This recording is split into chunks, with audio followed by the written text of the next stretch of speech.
Heto na nga mga kadadi at samahan nyo akong magluto ng masarap na kaldereta.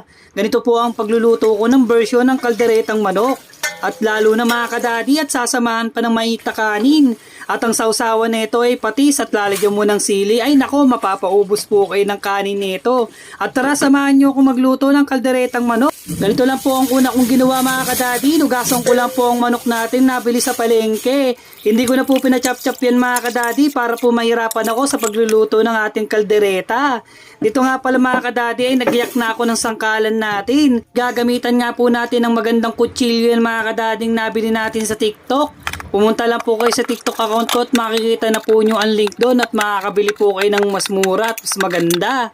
At makikita naman po nyo kung gaano katalim ang ating kutsilyo. Ito nga po, ililagyan ko na nga po ng asin ang ating manok para po matanggalan langsa. Ito nga pala mga kadadi ay gayak na natin ang ating mga vegetable.